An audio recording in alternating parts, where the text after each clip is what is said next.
This is Natalie Rolls, and you are listening to the Bill Podcast. Presented by Patrick Stratford. Brought to you in association with GeorgeFairbrother.com, shop.saturdaymorningpress.co.uk, VanguardComics.co.uk, GIBconsultancy.co.uk, and mcr-seo.com.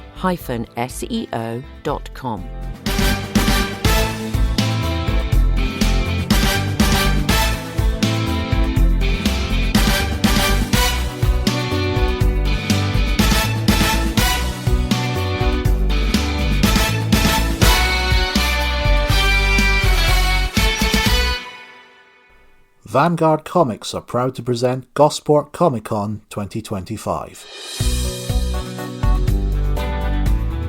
Special guests include Doctor Who legends Peter Davison and Janet Fielding, James Bond and Hammer horror icons Caroline Munro and Madeline Smith, and Red Dwarf and the Brittas Empire star Chris Barrie.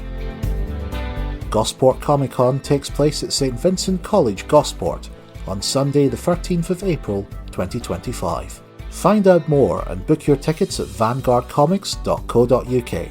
And you can listen to my chat with Mark Bennett from Vanguard Comics in this month's The Bill Obocast, where we discuss the character of Sergeant Bob Cryer, live now on Patreon. Hello, and welcome to the first of a two-part interview with Lucy Speed and Sally Rogers. This was my first ever podcast interview, and I'm very grateful to Lucy and Sally for being so friendly and encouraging. We hope you enjoy the podcast. Thank you both for being here. Lucy, welcome to the Bill Podcast, and Sally, welcome back to the Bill Podcast. Thank you for having us. We're excited. Well, Sally, since you were last on the podcast, your play The Still Room enjoyed its successful run at the Park Theatre. Looking back, how would you sum up the whole experience? Tough.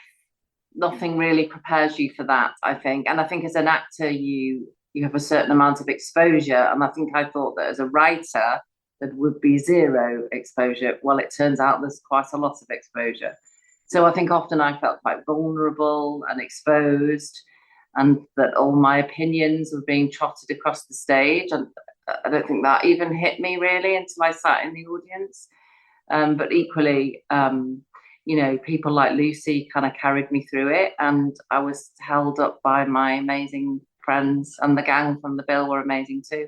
And equally, there were some very prolific and brilliant people came to see it. Matthew Dunster and Maxine Peake and various other people that were amazing. Who's the one I like as well, the tall one? The one who was in the hand. David Morrissey. That's David's crush.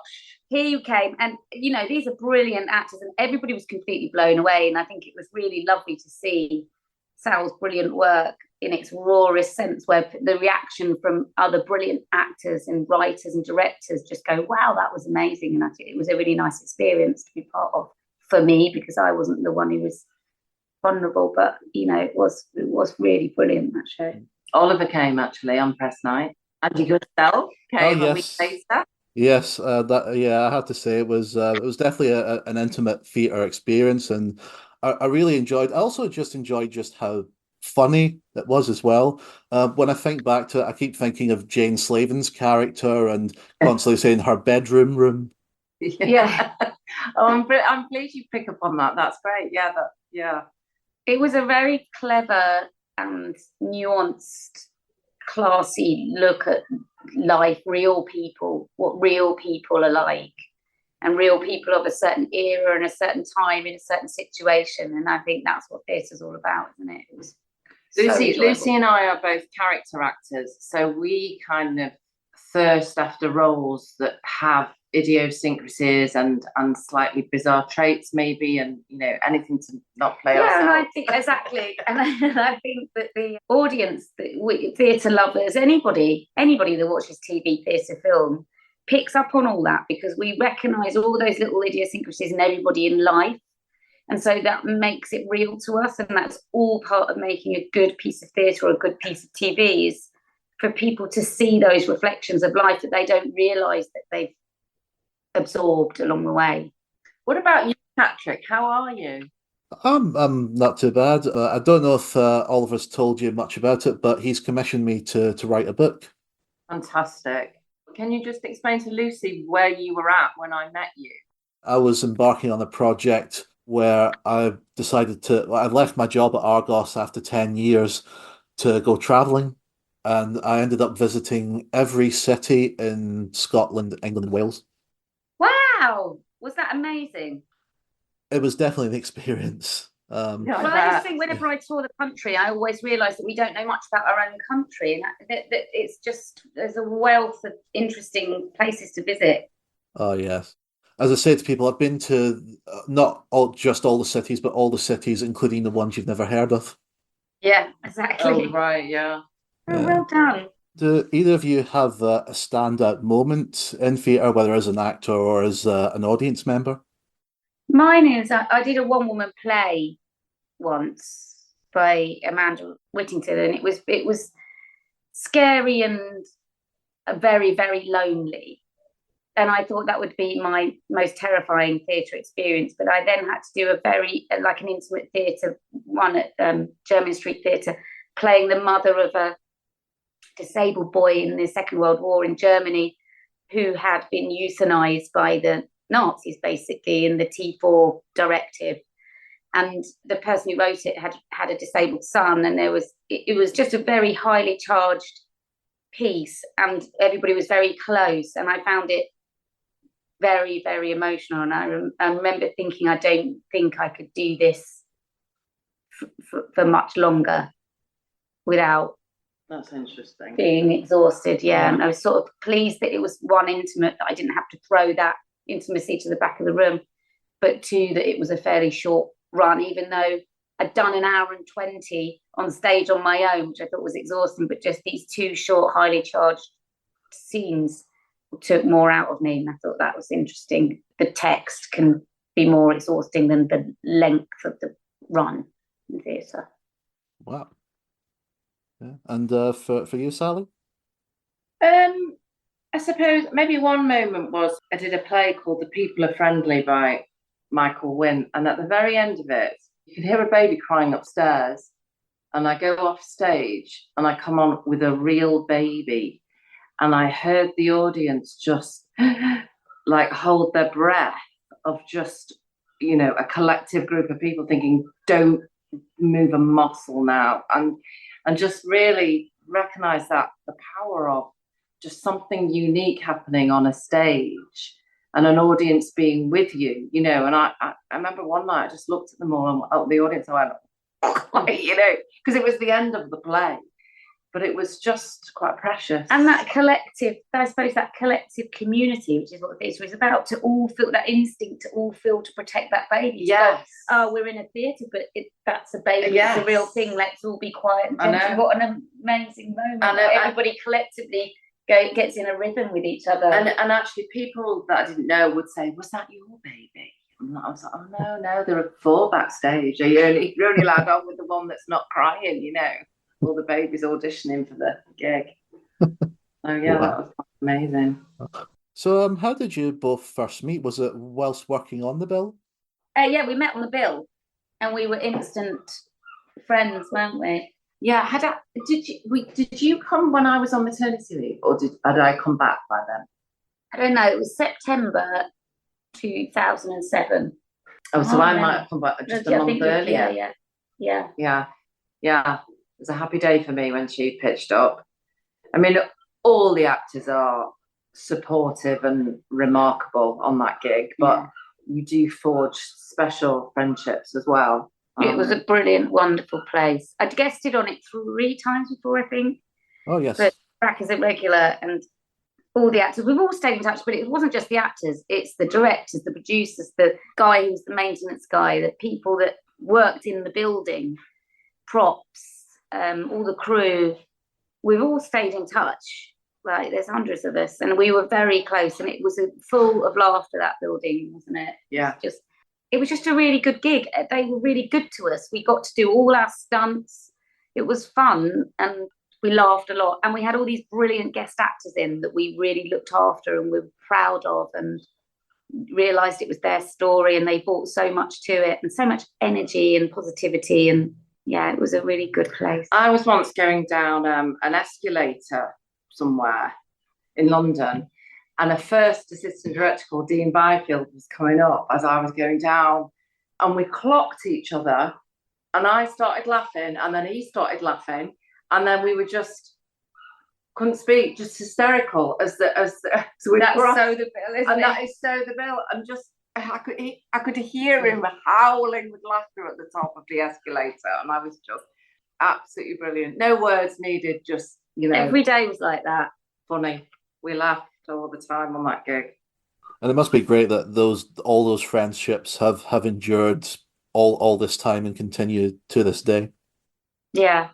Sally and I gradually moved closer and closer to each other, and we spend a lot of time together, and our kids have kind of grown up together, and it's given me special things, We luckily still laugh like that most days, don't we? Yeah. Some directors would get a little bit miffed with it, wouldn't they? On the whole. Rarely though, yeah. Rarely. Some of them just used to film the outtakes and make videos and the joy of it. Yeah. I'd like to think directors would say that they loved it. I think they did. I mean, ultimately, we worked quickly and efficiently. I mean, nobody was unprofessional. True. We brought the work. And we were never like that when it was our guest actors big. They always had a dramatic bit. We'd always, we would only do that if we were in CID or in some hill, wouldn't we, on our own? Yeah. I think that when you would do a long-running gig like that, there's a sort of relaxedness that I think the directors probably appreciated, that whilst there's sort of a lot of laughter, equally most people, you're on it, it, you don't need many takes. So I like to think that you earn the goofing. Well, also, yeah, we did. And because what we did is we made sure that there was time for our guest actors to have all the time they needed. And we very much took backstage in those points. But also what our goofing around did is it made us like a load of police would be, a brace of police would be, when they got to know each other. And that sort of gallows humour, we managed to ad lib a bit. There was a little bit more life in our friendships. People believed in our friendships because they were true.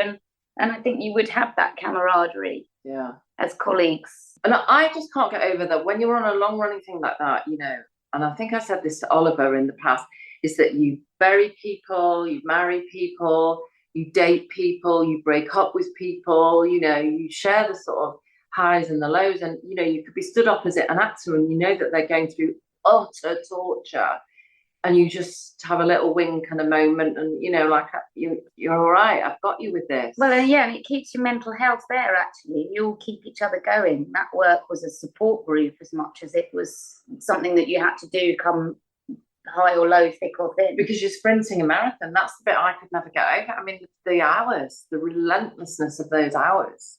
But we all wanted to be there. Nobody moaned how we were. One or two, we didn't moan, did we, darling? No, it was a good excuse.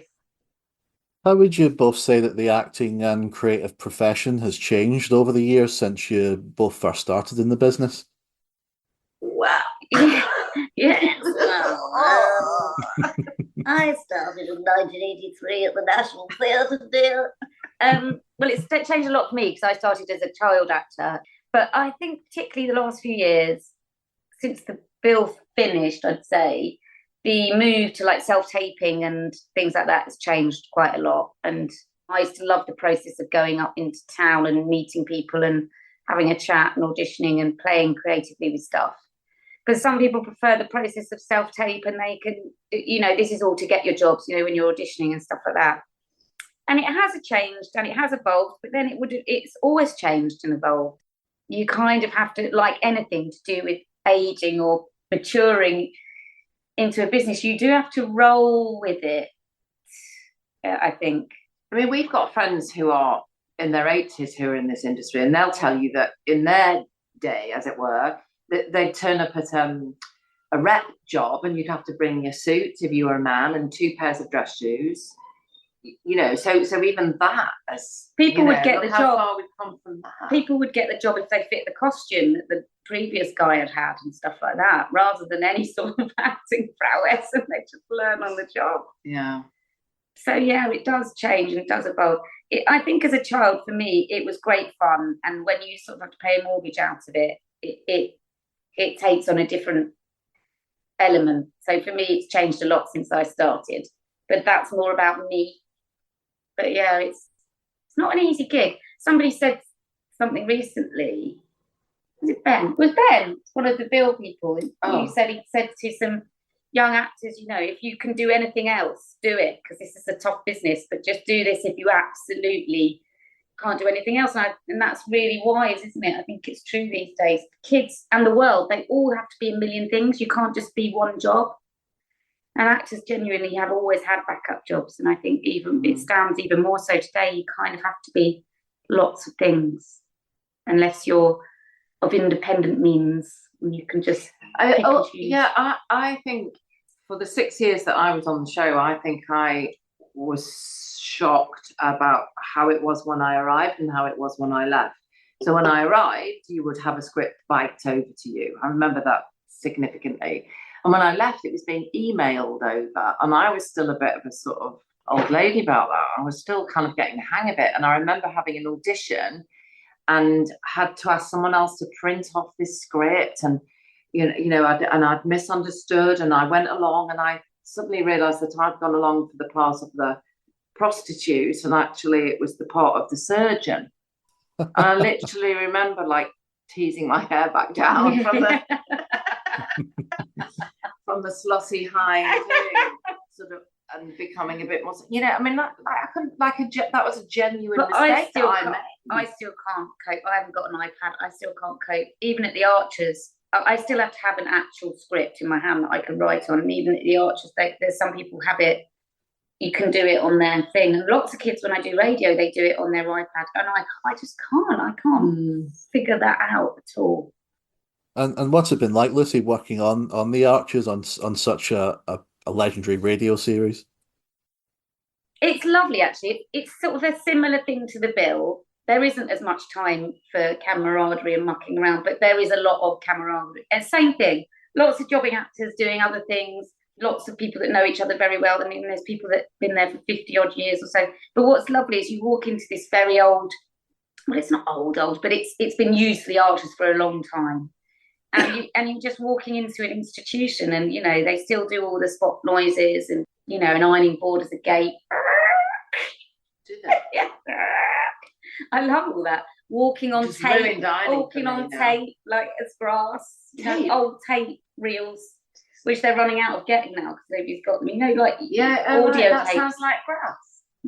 Like dry straw. Yeah. Oh, okay. Well, but people can tell. We have people write in that go, that wasn't hot water, so you have to drink hot water, not cold water. They're like, oh, it didn't sound like it. It sounds different. I know. Do people really write in and say, oh, I wasn't? And one of the girls was sitting outside the other day, and they came out and went, who wants to be the pig in this episode? And me and the other girl went, oh. And bless her, she got up and went, I'll do it. Doing snorty rustling. Yeah. So, I love all that, larking about. I at least love hearing other people do it and standing in the background giggling. No, you're doing really good there. Your pig works. Do you think you'd have a cow in that as well? Brilliant. Well, of course, Lucy, you mentioned that you began as a child actor. So when did that acting bug first happen? Were there any creatives in the family? No, not at all. I mean, my grandfather was a film distributor, and so was my uncle. So they would go and do glamorous things, but on the other side of something being filmed, and, you know, they were doing big movies and stuff. But I just fell into it because I went to a local ballet school, you know, like all little girls do. She was an old Tiller girl, Monica Wilde, and she was very dramatic and brilliant, and I adored her. And she just decided one day, I think in the 80s, there was a big thing about kids modelling and getting agents and stuff, wasn't there? It was all a bit like Steven Spielberg could knock on your door any minute. Yeah, you're right about the 80s. Anyway, I think there was a lot of kids' movies, and she just said, I want everyone to get an agent. I did, and I just ended up doing loads of adverts because I had gappy teeth and freckles, and it all took off from there. And I fell into it. My parents were desperately trying to convince me not to do it anymore because they both worked full time and were quite shy. So they were like, "Do you really want? Oh, were they? Do you really want to do this anymore? You could just stop." And I didn't. I just worked quite a lot. And then once I went to the National when I was 7, I was hooked. And what was the experience like moving into television work? Because one of your earliest roles is in Rumpole of the Bailey. Yeah, it was. I remember being told to stop looking at that. Patricia Hodges' daughter. Very posh, very fatty. I was always quite fatty. Yeah, so I just remember that they would always make me eat. I was always eating breakfast or something, and I had the appetite of a flea. So I was always like, and you'd see me on TV going, because you'd have to do so many days. And that I kept looking at myself on the monitor. But yeah, I just slid into it pretty easily, I think, as in it felt like a good fit. And it is my happy place. Not the showy off bit. The action to cut bit. It's quite cathartic. This is why we need to make sure that there's always drama in schools. It's really important to everybody, really. Yeah. And you also quite early on starred in a series called Dodgem. Yes, with Sean Maguire. Yeah, that was quite. Did you do a couple of series of that? We just did one series, and then it got some accolades and awards. Actually, John Telfer, who was in that as Sean's dad in it, is in The Archers, and Trevor Peacock played my uncle. We were fairground. We had run the Tunnel of Love. We got put in the children's home. It was on the text National Curriculum. It was a brilliant book by Bernard Ashley, and they just did one of those classy BBC children's series. Yeah, and it was sort of my first brush with fame. Really, I still get people now that come up and go, "I remember you in Dodgem," and I know their general age. We should watch that. Is it possible to watch it? I've got it somewhere. I don't know if you can get it anywhere. I'm sure I've got it on VHS, but nobody's got a VHS. We can find one. Well, if you ever need anyone to convert a VHS, I'm happy to help. Oh, you really? I've got a few very old ones that my mum's got. Would be great. Oh, yeah. Right. You'll regret that. You'll just see a massive truck arrive. Reversing up your drive. I think there's about 4 of them, but what used to happen was that my mum would go, "Oh, quick, turn it on," and then my brother would record, I don't know, The Office over it, like in 2003, because we only had 4 cassette tapes, and they just got reused and reused. Speaking of The Office, I mean, you've both worked with a lot of comedy greats, Ricky Gervais, Peter Kay, and what are your memories of working with such comedy giants? Just that they're actually really humble, regular people, the comedian chaps, aren't they? Ricky Gervais and Peter Kay. It's just one that they're brilliant geniuses, but they're also very, very down to earth, which is where their comedy comes from. That representation of people, and so they were just really easy to work with and quite humble and funny. I mean, Peter and I were very close on the job that we did. He would make us all laugh very effortlessly. So yeah, just nice memories and a privilege to be around. It would be remiss of me not to mention your time on EastEnders, of course. What would you say that you learned most from working on the series as an actor? I remember it being a bit crazy in the beginning, and I remember when I was first there, we used to have tech and producer runs and rehearsals and stuff, and then we'd shoot everything. And I remember being a bit scared of all the attention because there was like 20 million viewers an episode. It was insane. But I also remember it being a lovely time when I was a bit older and a bit more together and enjoying being part of that family as well, and really admiring the workload people dealt with. And like you say, I mean, I was a bit younger, but there was people having real adult lives and dealing with really massive stuff. And I remember sort of just being really admiring their work ethic and how they put all that aside and still have time for other people. And I think actors are brilliant at that, or generally theatre creatives, arty people, generally very good empaths and quite strong people. So all those arty kids at school, you got the Lionhearts. And would you say that that experience of working on EastEnders, and presumably that increasing workload probably helped to prepare you for working on a series like The Bill further down the line? Oh, totally. And also the bill was so much closer to my home. I thought, wow, this is amazing. Yeah. So I'd have to drive for hours to get to Enders, and I just didn't have any other life. And I was a bit older, and I just really appreciated the bill. I just felt really, really grateful to be there and with those people. And did you rumble quite quickly, the vibe? Yeah, totally. It was totally my vibe. And just the because I'd done a lot of theatre, I just felt like I was, because I'd done rep as well, I thought this is like being in rep. Yeah. With a load of actors that really know what they're doing, but have a really good laugh and are very nice. And I think generally because we were all sort of middle-aged, there wasn't any really young or really old. The core cast was all the similar age, so I think we all gelled in a way that there wasn't like. Yeah, true that. There wasn't like different factors in the cast that all sort of gelled together. We were all just one. Yeah, I rumbled it really quickly because you were all so nice, and I bumped into a few of you at various dudes, Chris Simmons and stuff. And I always used to meet on the dance floor, but never spoke. And it would be like, bye. And Andrew Lancel I'd worked with before years ago. We played husband and wife, and you were all so nice to me anyway. It was and especially easy with you. Yeah, we had a laugh. We definitely enjoy verbally beating the crap out of each other. Maybe that was the sort of thing about most people on that show, their ability to mock themselves and not take themselves too seriously. We all had a good bash at that, didn't we? And we're all actors that had done a lot of theatre, so I think we weren't actors that went, why aren't I doing this? We were all actors going, wow, this is a great gig, isn't it? We know what the ups and downs were in the world, and we were like, this is a really good gig. We went to see Ben Richards in Moulin Rouge, and Lucy and I took our kids, and he just fell into our arms at the stage door, didn't he? You know, that it was quite brilliant, really. I loved seeing him. I absolutely loved seeing him. And we just trust anyone that we've been in the bill with. We just trust them straight away, don't we? You just go, we just all fall back into that. And they've seen you, haven't they? They've seen you at 6:30 a.m.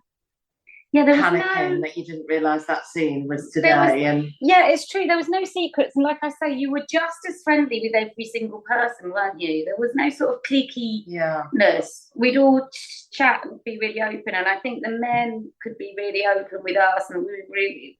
Maybe it's because we were playing police officers that were all on an equal stand. I don't know. But it just all felt very even, equal, safe. Yeah, we were a team.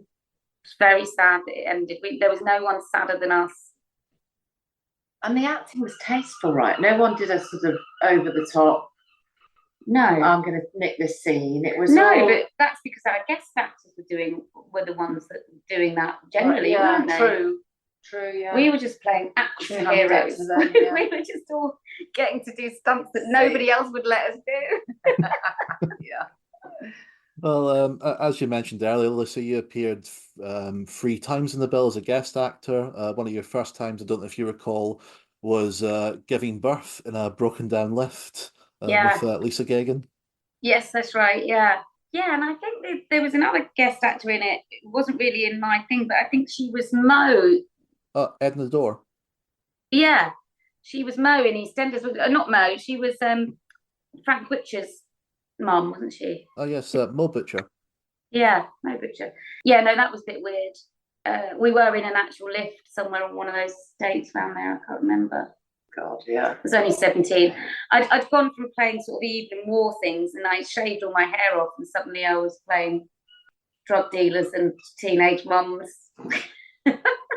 Effortlessly from one to the other with Lucy. Mercurial. Like turning the page of a book. Here I am. Well, of course, one of your other guest appearances was playing a mother on an estate who was trying to pick up all these needles and going up against this suspected drug dealer and causing problems. I don't know if you recall that one. Was that the one where she was a vigilante? She's like with the baseball bat. Yes. Yeah, that was about a year and a half before I played Stevie. That was my last guest appearance. Yeah, I enjoyed that. They were a bit surprised at just how much bigger I put into baseball batting a window in. I think I took great, cathartic pleasure out of that. What? Yeah. Is that a one take? I just came around the corner with it and I went action. I was like, and I was like, stop, waiting, we're ready. They've only got the one window. And it's sort of what they based Stevie's character on, I think, somewhere along the line. Because I was going to ask, do you think that role played a part in you getting cast as Stevie? Gosh, I don't know. I know that whenever I guested, I just fit in with the laughter of everything with all the people. I don't know. It might have done, but I think they really wanted. The machinations of casting. You couldn't have a 5-foot copper without her being a bit short woman syndrome, as in a bit like a Jack Russell. There was no way she was going to have got to where she was getting without her being a bit gung ho, as it were. So maybe it fed into the imagination somewhere. Yeah. This is Natalie Rolls, and you have been listening to the Bill Podcast. Brought to you in association with GeorgeFairbrother.com, shop.saturdaymorningpress.co.uk, vanguardcomics.co.uk, gibconsultancy.co.uk, and mcr-seo.com. The Bill Podcast is produced by Oliver Crocker, co-produced by Glenn Allen, Glenn Cooney, Georgina Dark, Rebecca DeProse, Brian E. Kelly, Maz Mirabilis, Alex Mockler, and Simon Wolfe. Our executive producers are Isabel Allen, Mark Bennett, Rob Cook, James Crissell, Alana Dewar, Andrew Dyack, Dan Evans, George Fairbrother, Stuart Gibbon, Vicky Greatbanks, Luke Hegarty, Robert Hoger, Edward Kellett, James Ledane, Thomas Johnston, Gary Moncur, Danny Morris, Steph Morris, Laura Pinney-Fay, Isaac Powell, Alistair Wrigley, Michael Seeley, Andrew Sumner, Angel Stannard, Paul Statter, Patrick Stratford, Michael Weil, and Sarah Went. Huge thanks to all you lovely producers who make the Bill Podcast possible. For over 200 hours of bonus content, visit patreon.com/The Bill Podcast.